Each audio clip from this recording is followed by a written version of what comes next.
O podcast que você ouve agora é uma produção da Rádio Tertúlia.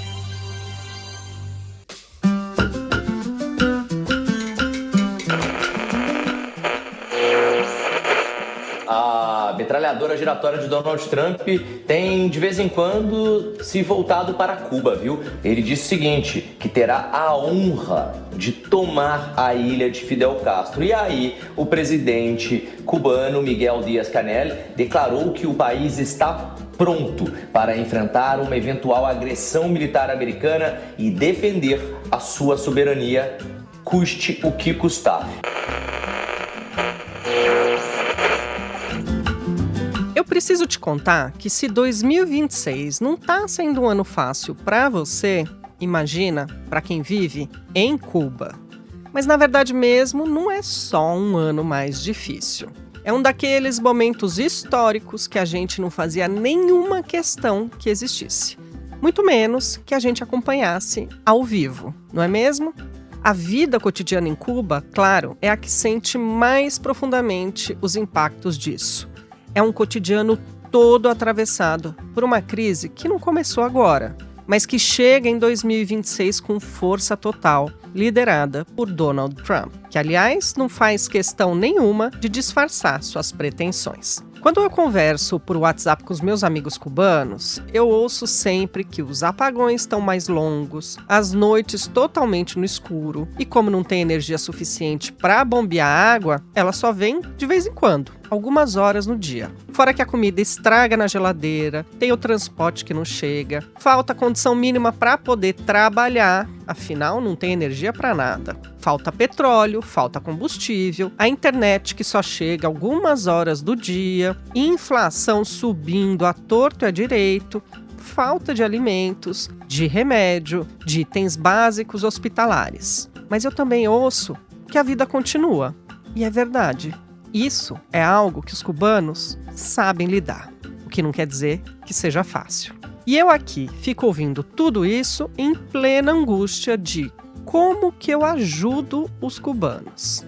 Pois bem, além de denunciar nas redes sociais toda essa asfixia que os Estados Unidos têm feito com Cuba, se você quiser ajudar, tem um jeito bem direto. Eu mesma já fiz isso e vou te explicar rapidinho como funciona. São duas opções. A primeira é fazendo doação para a campanha de solidariedade do MST com Cuba, o Movimento dos Trabalhadores Rurais Sem Terra. Eles estão arrecadando dinheiro para mandar remédio para lá, comprando direto dos laboratórios. Em fevereiro agora de 2026, chegou na ilha o primeiro carregamento com quase 2 toneladas de medicamentos que foram doados pela campanha diretamente ao Ministério da Saúde cubano. Boa parte desses remédios foram distribuídos para os hospitais da província de Santiago, que é na ponta sul da ilha, que foi afetada pela passagem do furacão Melissa no final de 2025 e que foi um dos furacões mais fortes do Atlântico já registrados na história. E como que você pode ajudar nessa campanha? Bom, o apoio mínimo é de R$200. Não é uma doação pequena, mas é uma forma concreta de ajudar de verdade.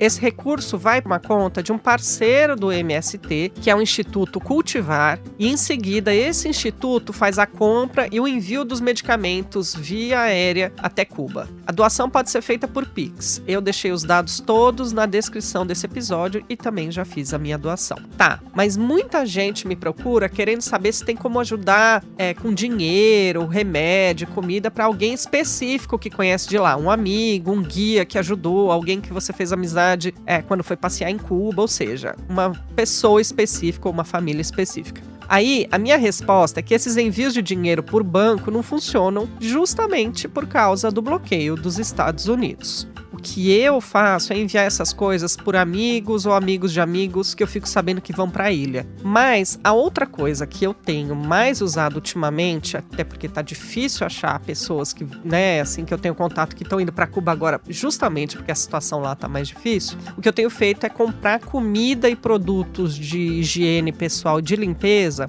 pelas chamadas tiendas online, ou seja, as lojas virtuais. Eu acho que eu já cheguei a mencionar em algum episódio anterior aqui do podcast sobre isso, mas vou te explicar agora. Essas tiendas online são esses esquemas, gambiarras cubanos, que eu nem tento entender muito, eu só aceito que existe. Então, se você me perguntar, mas da onde vem? Mas como é que eles fazem? Se tem lá, então...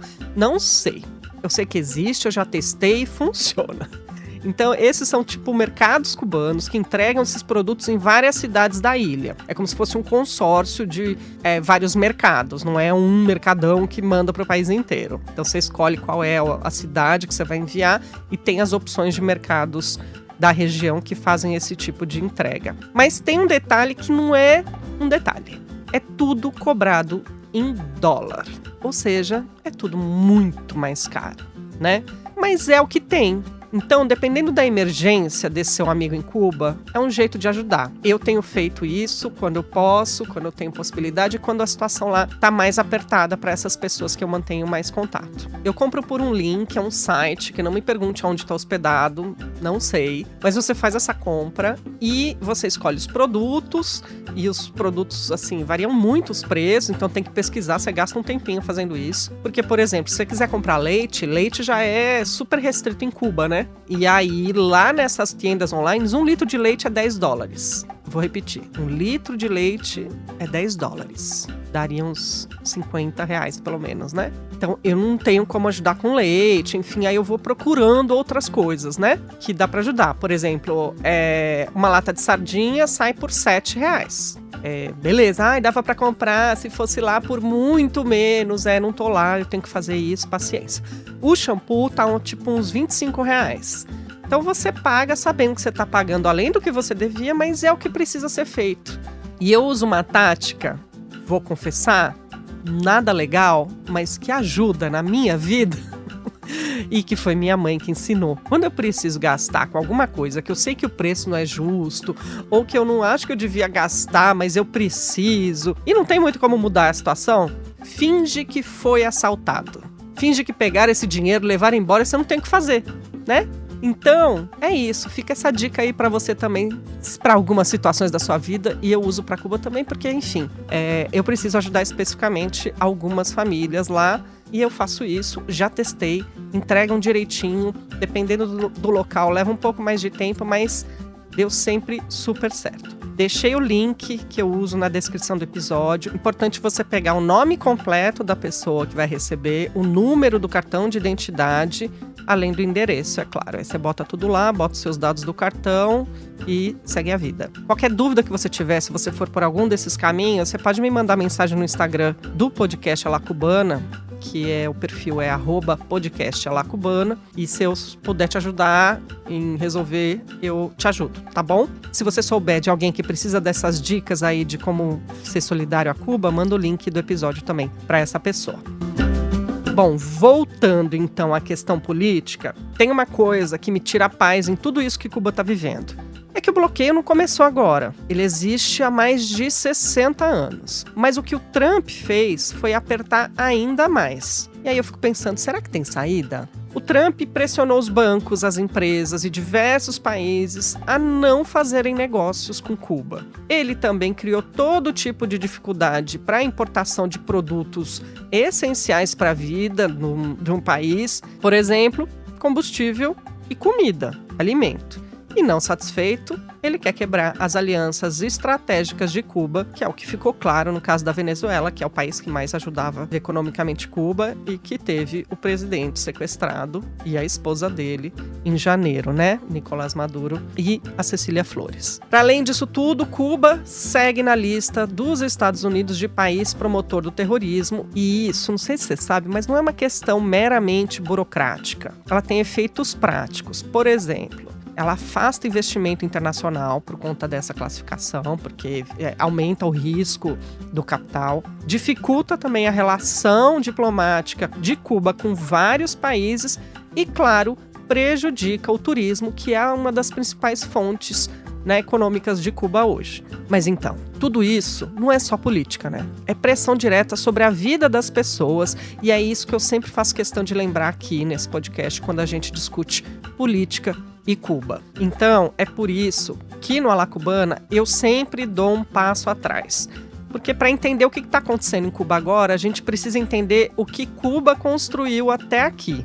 Mas no caso de Cuba, eles fizeram, sim, ao longo da história, um esforço importante de uma democracia própria. De uma democracia, eu vou dizer, sob nova forma. Porque a ideia de democracia como uma coisa única, ela é um equívoco, né? No episódio de hoje, eu converso com a pesquisadora Aline Pandolfi, que viveu em Cuba, estudou na Universidade de Havana e dedicou anos para entender como funciona na prática uma das coisas mais faladas e menos compreendidas sobre a ilha. Como funciona o socialismo cubano por dentro. Você tinha, sobretudo, proprietários estadunidenses. Isso é muito importante, porque quando acontece depois a apropriação que vai conformar as primeiras empresas estatais, há um enfrentamento não a cidadãos cubanos, principalmente o alvo são esses proprietários dos Estados Unidos, que iam para lá participar da vida noturna, que iam para lá participar da máfia. A gente fala nessa entrevista que você vai ouvir sobre o papel das empresas estatais, sobre a participação dos trabalhadores nas decisões, sobre o que realmente mudou desde a Revolução em 59.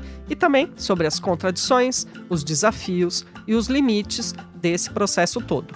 A Aline, ela traz uma coisa que me marcou muito nessa conversa, que é que Cuba não é um modelo pronto, é um processo. É um processo cheio de disputas, de ajustes, de tentativas, de avanços, de recuos. Desde a estatização de empresas que antes eram controladas por empresários dos Estados Unidos, antes da Revolução, até as formas de participação popular dentro das fábricas e da sociedade. Talvez isso seja o mais importante para a gente entender agora. Porque quando a gente olha para Cuba só pela crise que eles vivem hoje, a gente perde a história. Mas quando a gente entende a história, a crise ganha outro sentido.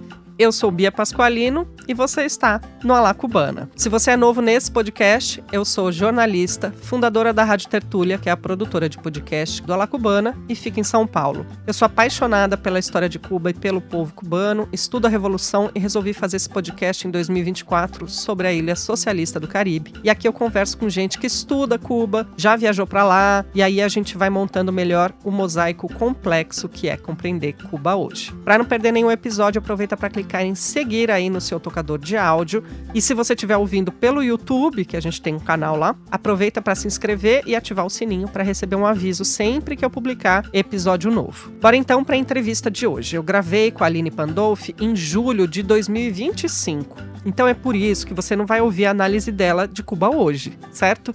Mas a entrevista da Aline traz muita coisa que eu não sabia e que explica demais sobre os dias atuais, especialmente sobre por que Cuba é um país de resistência.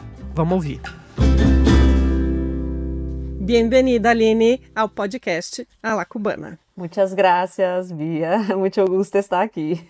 Bom, gente, a Aline ela é mestre e doutora em política social pela Universidade Federal do Espírito Santo, a UFES, e também dá aula nessa universidade no Departamento de Serviço Social. Ela fez doutorado sanduíche lá em Cuba, na Universidade de Havana, na Faculdade de Economia, em 2014. Ela é uma das autoras do livro Conquistas e Desafios, 65 anos da Revolução Cubana, que foi lançado em 2024 pela editora Expressão Popular. Ela também escreveu um livro que é o que vai ser o assunto central dessa nossa conversa hoje, que se chama Transição ao Socialismo, a participação política dos trabalhadores nas empresas estatais de Cuba. Esse livro saiu em 2019 pela editora Lutas Anticapital. E a Aline segue estudando, né, Aline? Agora fazendo um pós-doutorado em História na UFES. Está estudando o avanço da extrema-direita e as consequências para a América Latina. Bom, Aline, para começar, queria ouvir um pouco de como é que foi sua experiência lá em Cuba, estudar em Cuba.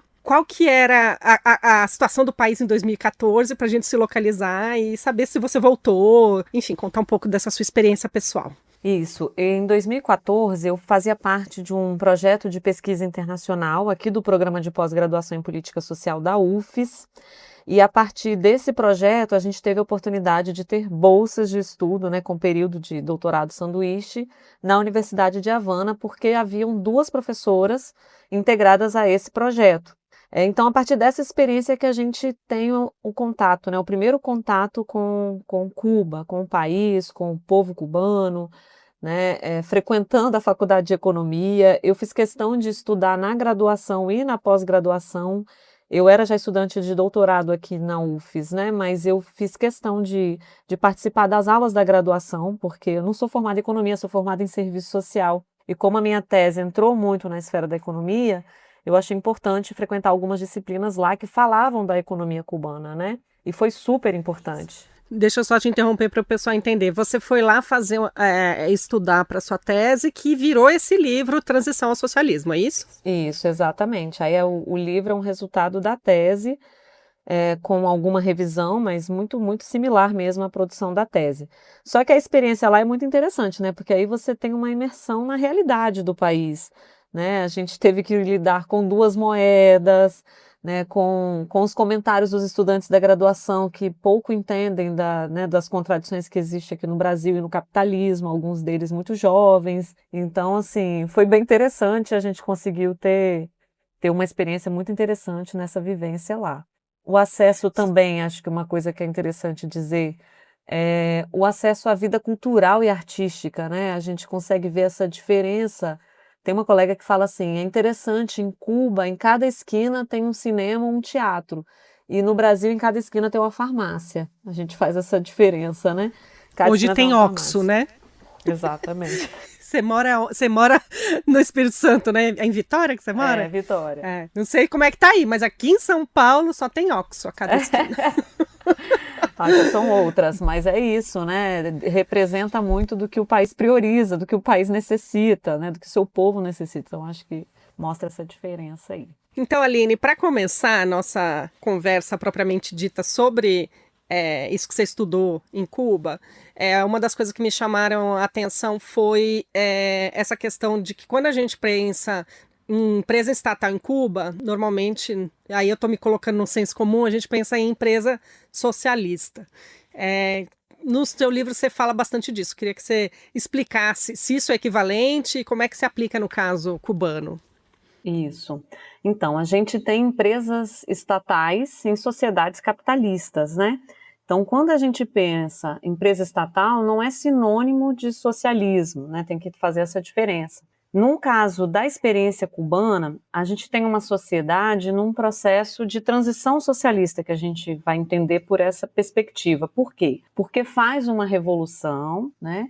E inicia, desde o processo dessa revolução, que foi em 59, desde os seus primeiros anos, inicia uma sequência de rupturas com as determinações fundamentais do capitalismo, que seriam principalmente a propriedade privada, a dominância da propriedade privada na economia e o trabalho assalariado. Então começam a enfrentar, né, primeiro essas duas grandes referências aí que dão a organização da sociedade do modo de produção capitalista. Então há um processo de desconstruir essas formas, tanto a forma de propriedade como a forma de relação de trabalho. Então isso vai acontecer desde o início. E aí vão se constituir novas formas de organizar a propriedade social, né? A propriedade em termos econômicos. E uma delas é a empresa estatal, uma das mais importantes, uma das principais, é o processo de estatização das empresas que antes eram privadas. Assim como das terras, né? Há um processo de apropriação das terras. As terras em Cuba,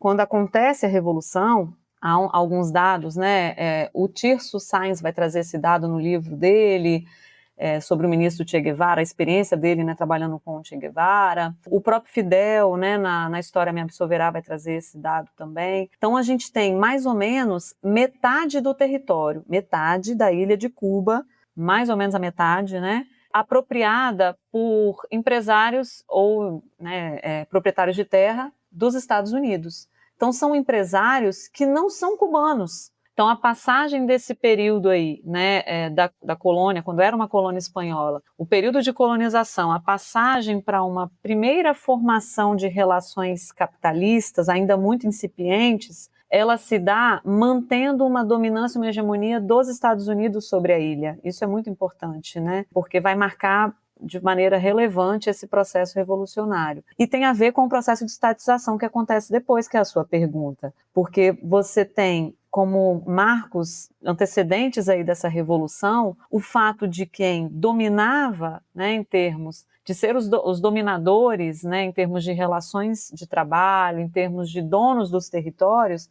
não era uma burguesia nacional cubana. Você tinha, sobretudo, né, proprietários estadunidenses. Isso é muito importante, porque quando acontece depois a apropriação que vai conformar as primeiras empresas estatais, há um enfrentamento não a cidadãos cubanos, né? Principalmente o alvo são esses proprietários dos Estados Unidos, que iam para lá participar da vida noturna, que iam para lá participar da máfia, que iam para lá, né, dominar também essa frente que era a própria economia. Então, a estatização ela é também um processo de nacionalização, de tornar as empresas nacionais, né, e ganhando autonomia, o povo cubano e ganhando autonomia dentro do seu próprio território, que até aquele momento eles não estavam nem sendo donos do próprio território. Né? Então, acho que tem um pouco disso aí na conformação das empresas estatais. E aí tem muita polêmica, porque assim, isso gerou um debate grande, né? No início das transformações do socialismo em Cuba, eu falo socialismo, mas pensando na transição mesmo socialista, o início das transformações, né, de, como eu falei, negar esses determinantes do capitalismo, porque, por exemplo,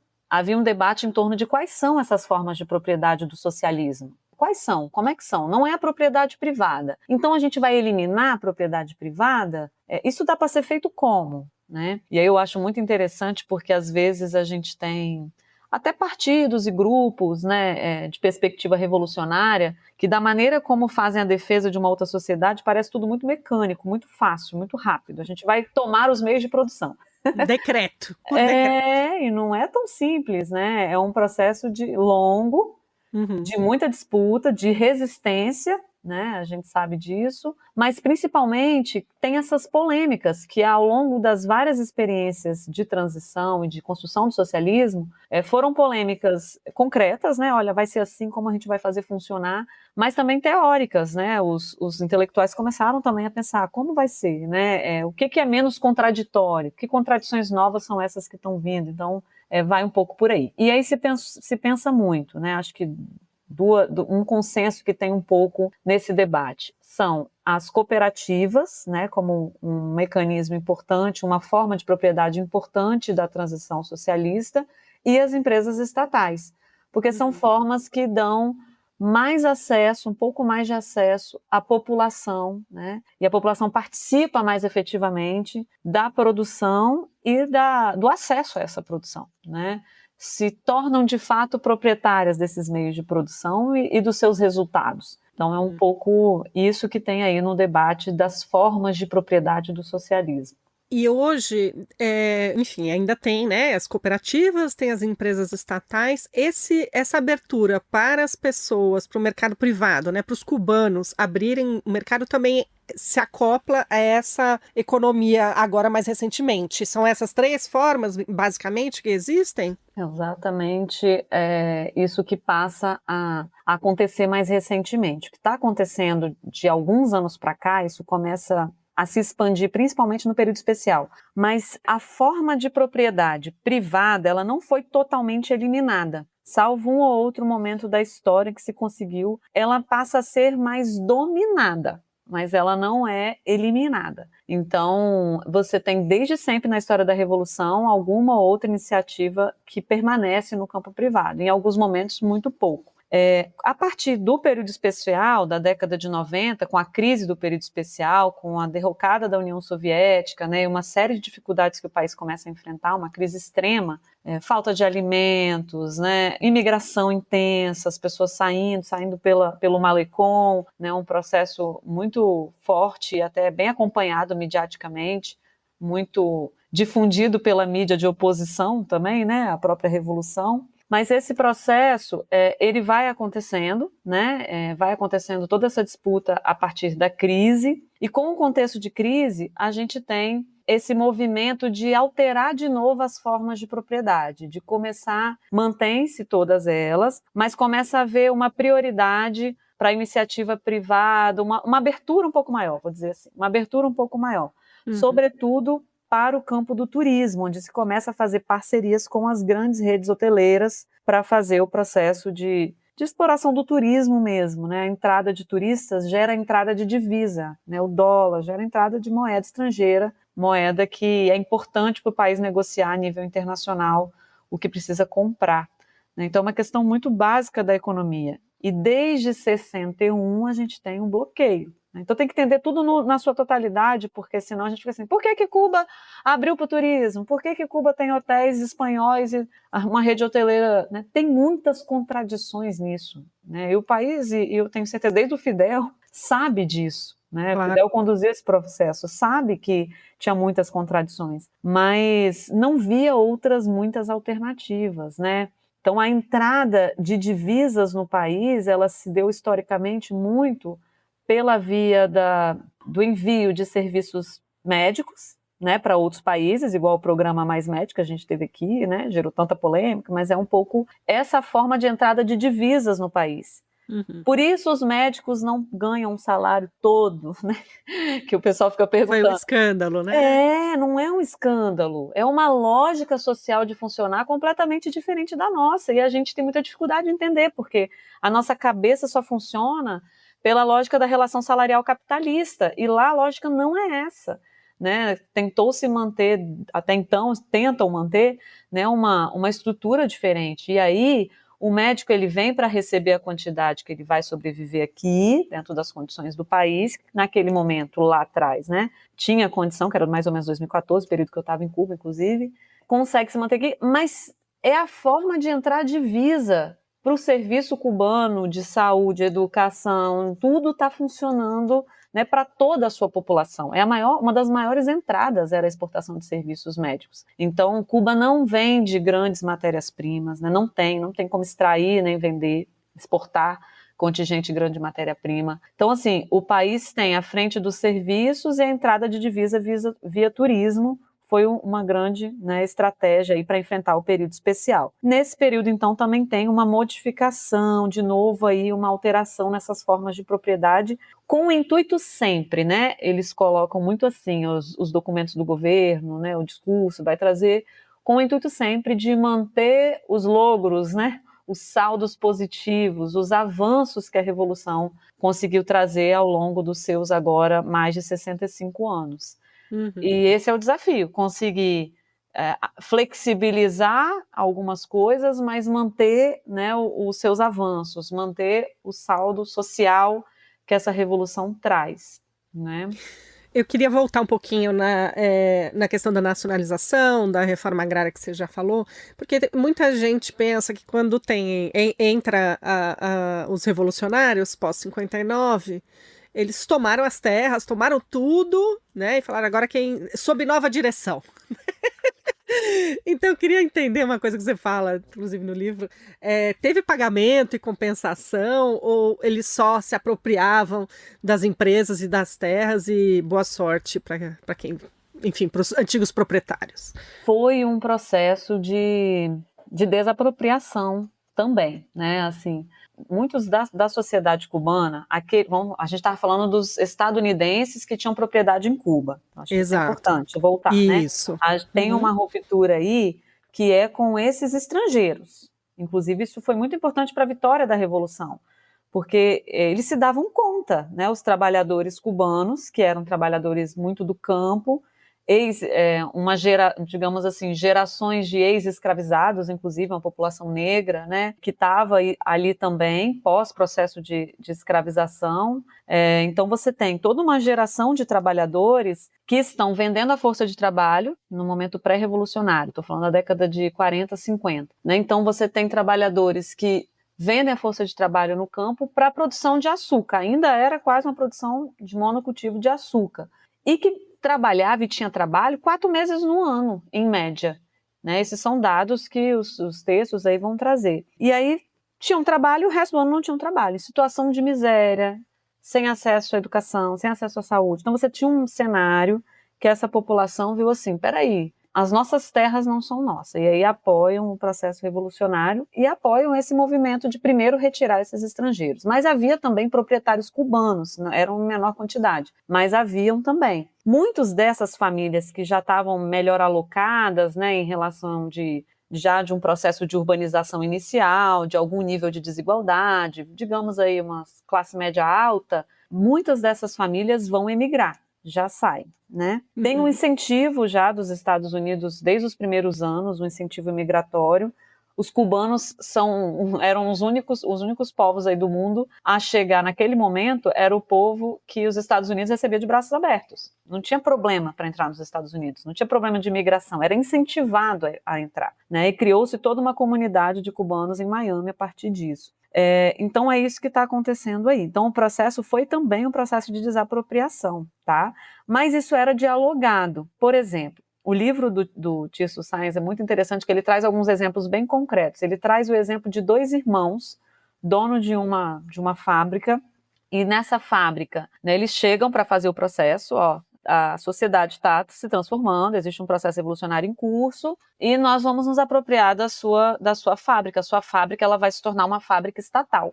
Isso é uma história verídica, né, relatada com nomes e tudinho lá no livro do Tirso. E aí esses 2 irmãos vão dizer, mas a gente não quer ir embora, a gente entendeu o que está acontecendo, a gente quer continuar aqui. A gente quer continuar tomando conta da fábrica. A gente quer continuar sendo o gerente aqui da fábrica.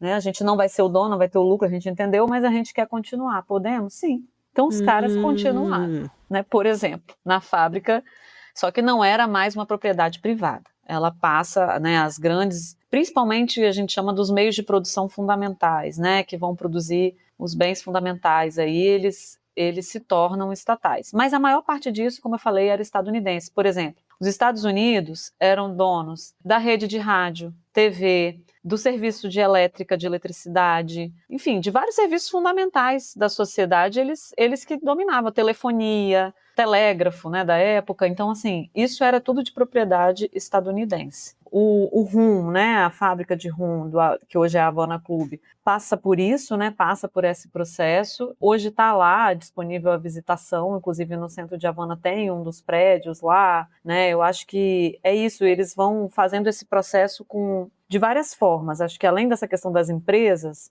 por exemplo, os quartéis, né, os quartéis da ditadura de Fulgêncio Batista, há um processo de ressignificar esses espaços. Alguns se tornam escolas. O quartel de Moncada, por exemplo, eu estive lá, consegui visitar, eu viajei bastante pela ilha nesse período de 2014, eu fiz questão de conhecer outras províncias, conhecer o interior, conhecer o campo, né, e cheguei aí a Santiago de Cuba, onde está o quartel de Moncada, e virou um museu, né, assim, é um museu para explicar um pouco do movimento 26 de julho, né. As balas estão na parede ainda, né? Você foi lá também? Eu fui no aniversário de 60 anos do assalto, aí eu fiquei chocada que as marcas de bala ainda estavam na parede. Isso, então assim, fizeram isso de reconstituir esses espaços e ressignificar. Então as empresas, elas também passam por esse processo, é parte de uma totalidade disso, porque deixam de ser empresas destinadas à iniciativa privada, né, ao lucro, para se tornar empresas de produção social, destinadas a uma produção social com apropriação social do que se produz. Do ponto de vista dos trabalhadores, o ponto de vista mais interno das fábricas, existe uma mudança também que precisa ser feita para... Não é só uma questão burocrática, agora não é mais privado, é estatal, né? Que tipo de dificuldade se teve assim, nesse processo e que tipo de saídas se pensou? Então, nos primeiros anos, né, se teve uma grande vantagem, que é ter o ministro das indústrias, né, o Ernesto Che Guevara. Eu acho que isso é muito significativo, porque ele conduziu de uma maneira, como eles dizem lá, né, é um exemplo, né, que o Che continue sendo o nosso exemplo. Então ele era um exemplo e era uma liderança que estava junto, além de ter sido uma liderança da guerrilha, revolucionária, né, ele foi uma liderança nesses primeiros anos muito importante nessa frente. Então, assim, as empresas, as fábricas, a indústria estava sendo gerida por ele, né? Ele era o ministro e ele estava no cotidiano do trabalho. Então ele ia às fábricas, ele fazia, né, fez a iniciativa do trabalho voluntário, que não tem nada a ver com esse trabalho voluntário daqui também, né, da lógica da capitalista, mas um processo de esforço coletivo para aumentar a produção, né, para que eles enfrentassem os problemas desse período de transição, principalmente nesses primeiros anos, de maneira coletiva. Então, e principalmente elevar a produtividade, porque o socialismo, as experiências socialistas, né, enfrentam um desafio que é conseguir garantir a elevação da produtividade do trabalho. Naquele momento isso era necessário. Talvez hoje, com as forças produtivas que a gente tem hoje, processos de transição socialista não teria esse desafio. Mas a gente está falando de 59, uma ilha com forças produtivas praticamente, né, muito incipientes, então precisava da produtividade para elevar realmente tudo, a produção de alimentos, de roupa, de tudo. E aí tinham vários desafios, acho que para além dessa relação com os trabalhadores, que eu acho que nem foi o maior desafio, pelo menos das coisas que eu estudei, porque, veja, foi um pouco assim, foi um divisor de águas mesmo na história do país, né? Alguns emigraram, os que discordavam e tinham condição emigraram. A população, né, que era a população que estava sofrendo com a situação de miséria, de pobreza, de não acesso, né, a tudo, a bens e serviços, essa população apoiou a Revolução. Essa população estava na rua, né, a chegada deles em Havana é massiva, é muito, né, o Martínez vai falar que foi o maior exemplo de participação social, foi o processo revolucionário, né? O maior exemplo de o que é participação, o que é a vontade do povo, o que é democracia, é a população expressar a sua vontade. Então, constituir a própria revolução foi o maior exemplo de participação da história de Cuba. Então, esses trabalhadores, no geral, que estavam ali, queriam aquele processo, estavam ali dispostos a seguir os exemplos, né, das lideranças igual era o Che, enfim. Então, havia, sobretudo, uma disposição desses trabalhadores em estar junto. E eles só tinham a ganhar, porque eles já não tinham mais nada a perder, né? Como Marx vai dizer lá no Capital, os trabalhadores nada têm a perder, só têm a ganhar com o processo revolucionário. E eles eram esses trabalhadores que viam que agora eles podiam ganhar, porque a guerra de guerrilhas, desde a guerra de guerrilhas, que durou 2 anos, né, a Serra Maestra, o avanço deles dentro do território de Cuba, cada província, essa guerra de guerrilhas, ela já foi acompanhada de algum acesso à educação, à saúde. Eles já tinham iniciativas de alfabetização, de atendimento médico, porque tinha médico, né? O Che era médico. Então, assim, já era a expressão, ali já expressava que a mudança que vinha ia melhorar o que eles tinham, porque eles não tinham nada, né? Eles Sim. não tinham nada. Então, eu acho que em termos de trabalhadores, não era. Eu acho que o grande desafio que alguns, né, autores vão trazer, o próprio Che vai escrever sobre isso, o Tiso Sainz vai escrever sobre isso, que é as condições da própria maquinaria, né, de uma indústria ainda muito incipiente e ainda muito dependente dos Estados Unidos. Como você tinha uma mecanização, toda uma estrutura de parque industrial ainda muito pequeno, mas o que tinha era estadunidense. Então, quando eles começam a já ter que rompe com os Estados Unidos rompem com eles, melhor dizendo, né? O bloqueio inicia em 61 de maneira mais importante, né, com as leis, exatamente no momento em que Fidel assume a revolução como uma revolução socialista, naquele discurso de 1961, após o ataque à Playa Girón, né, que os Estados Unidos perdem esse ataque. Esse ataque ele é organizado com cubanos dissidentes, uma grande parte dos cubanos, a CIA pega os cubanos que emigraram para os Estados Unidos, organiza isso também com agentes da CIA, eles entram no território, né, a partir da Baía dos Porcos, lá da Playa Girón, e há um movimento de guerra, né, assim, uma ofensiva armada. O Fidel vai para esse lugar, vai para a batalha de novo, isso já em 61, 2 anos quase depois, né, do processo revolucionário. Então isso tudo está acontecendo, e aí ele assume que a revolução é uma revolução socialista, aí tem o início da ofensiva do bloqueio. Né? Se vocês são socialistas, então, né, fechamos as portas para vocês, é isso aí.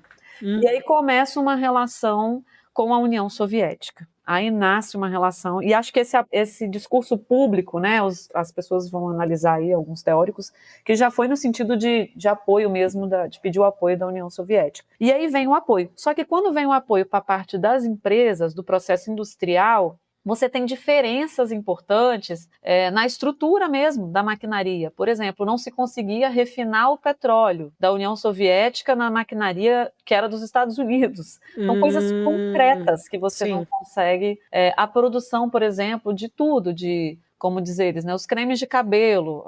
A Olga falava, o suavizador, né? O suavizador, teve época que eu não tinha suavizador, eu tinha que usar vinagre no cabelo para eu encontrar com meu namorado. Então, assim, coisas concretas, né? Eu usava um sabão, acontecia de eu estar usando um sabão e sair correndo porque minha mão estava queimando, porque tinha reação. Então, assim, a produção de tudo teve muito desafio. Porque além de ser ainda uma época que o nível de desenvolvimento das forças produtivas no mundo, e principalmente nos países nossos aqui, né, na América Latina, ainda era muito incipiente, os países já eram dependentes um dos outros, né? A gente tem um cenário latino-americano de dependência na relação com o capitalismo mundial. Então você tem ruptura. Então, assim, enquanto os países estão comercializando pela fronteira, né, Cuba é uma ilha fazendo uma revolução socialista, bloqueada pela potência, né, imperialista, muito próxima do seu território, e tendo que fazer as transformações com o apoio da União Soviética, que estava mais longe, mas para conseguir avançar, e avançou muito. Depois a gente pode falar um pouco disso, né? Como ela avança, principalmente até a década de 80, né? Quando o professor José Luiz Rodrigues, vai fazer aquele livro falando da erradicação da pobreza em Cuba na década de 80, né? Brindando que se consegue erradicar a pobreza em Cuba após alguns anos aí da Revolução. Né? Mas aí com a crise de 90 você tem a volta de níveis de desigualdade, de algum nível de miséria, ainda que muito, muito inexpressivo em relação à realidade latino-americana, né? Dos países capitalistas da América. No seu livro, você estuda bastante o recorte da participação política dos trabalhadores nas empresas estatais. Quer dizer, eu queria que você contasse um pouco como é que foram essas pesquisas, essas entrevistas que você fez e o que você viu lá do ponto de vista dessa participação política, já que as empresas, então, estavam estatizadas, enfim. Dentro das empresas, no início, né, na história da Revolução, você já tem a formação das assembleias, né, assembleias de fábrica, assembleias dos trabalhadores dentro de cada fábrica. Isso vai se constituindo também como algo que não é muito comum nas empresas do capitalismo, nem estatais e muito menos as privadas, né, a relação de hierarquia é muito mais forte.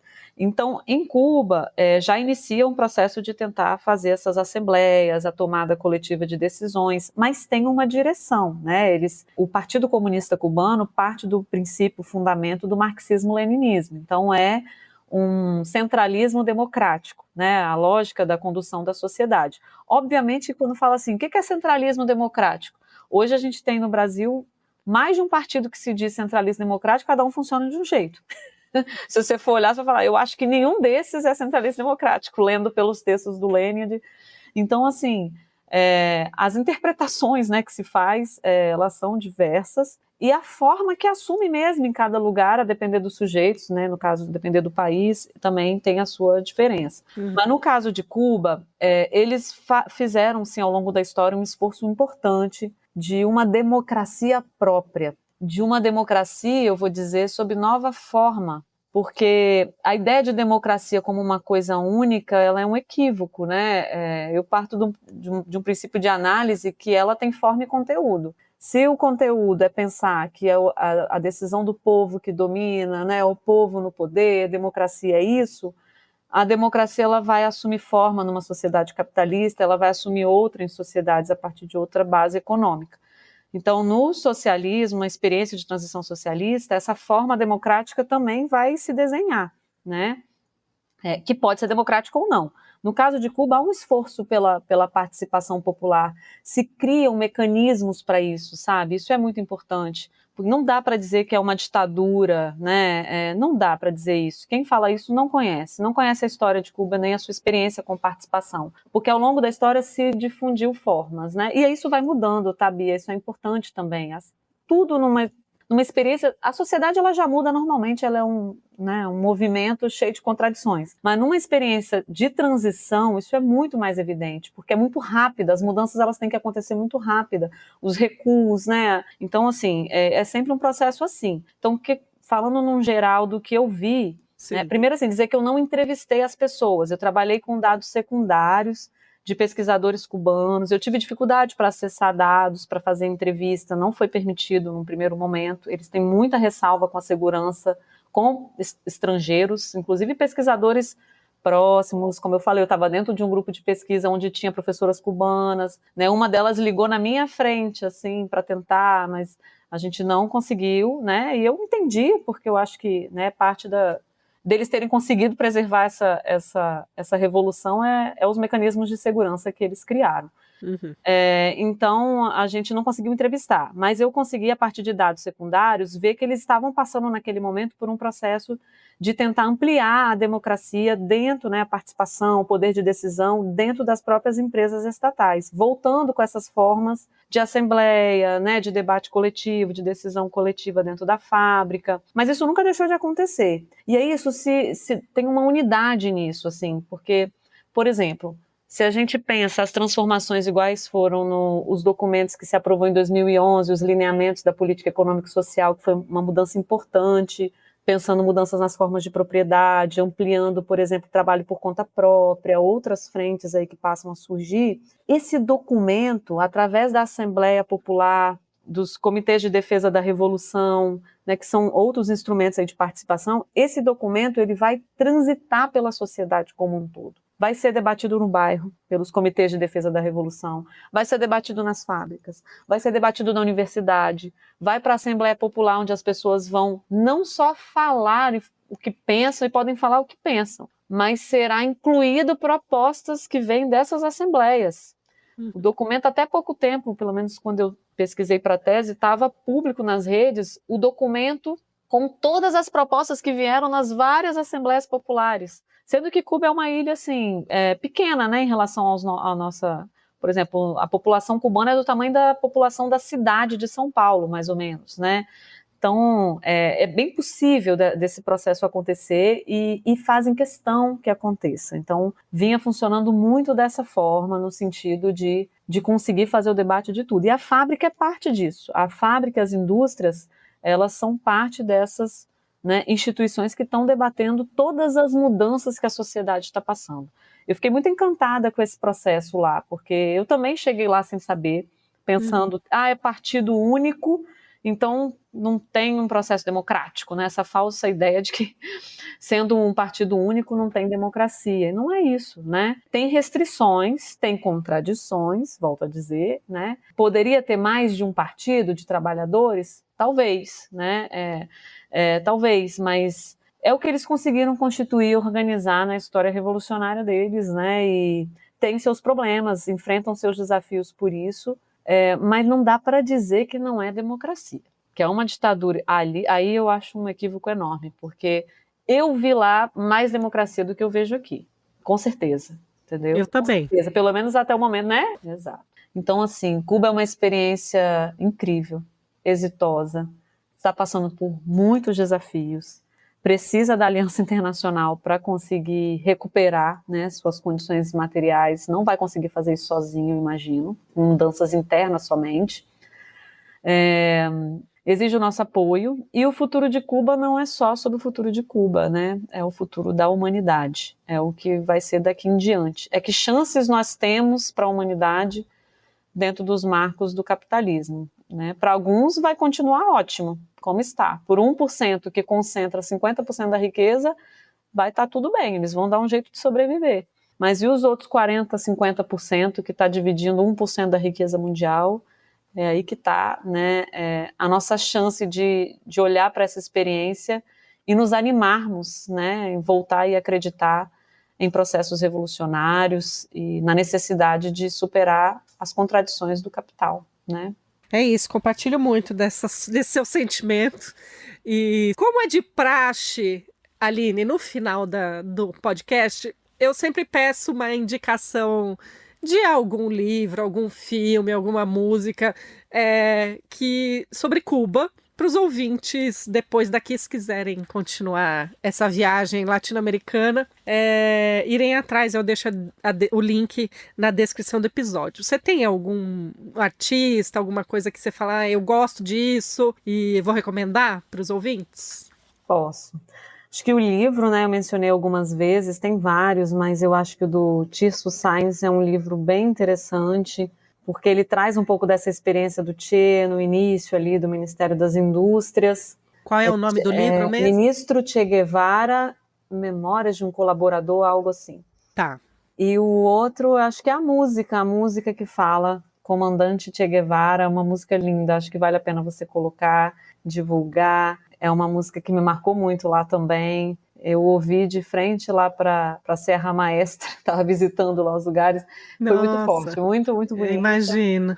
Eu acho que vale a pena também. Muito bem. Não vou poder colocar no podcast por causa de direitos autorais. Não por causa do socialismo, mas por causa de direitos autorais. Mas eu deixo o link na descrição. Obrigada, Aline. Foi muito gostoso conversar com você. Aprendi bastante. E volte sempre ao Obrigada, podcast. Bia. Obrigada mesmo. Parabéns por esse trabalho maravilhoso aí. E aí, me conta, gostou do episódio? Me conta lá nos comentários, pode ser aí do seu tocador de áudio, pode ser no Instagram do podcast. Manda um coraçãozinho que seja, porque isso ajuda o episódio a chegar a mais pessoas, porque aí o algoritmo, que é imperialista, você sabe, distribui mais o episódio. E o podcast A La Cubana é feito no esquema La Garantia Soy Yo, sem patrocínio nenhum, então qualquer ajuda eu agradeço demais. E ó, como sempre, presente para você que ouviu o episódio até aqui. Quem é ouvinte do podcast tem desconto exclusivo de 25% nas compras pelo site da editora Expressão Popular. Eles têm um ótimo acervo de livros sobre Cuba, então fica a dica. Vai lá em expressãopopular.com.br, deixei o link também na descrição aqui do episódio, e aí você adiciona o nosso cupom do podcast na hora de pagar. É só digitar A La Cubana, escreve tudo junto e pronto, desconto revolucionário garantido. O podcast A La Cubana é uma produção da Rádio Tertúlia e eu, Bia Pasqualino, sou responsável pela concepção, roteiro, gravação, edição, sonorização e o que mais você quiser colocar nessa lista, tá bom? Obrigada pela companhia e até o próximo episódio. Tchau, tchau!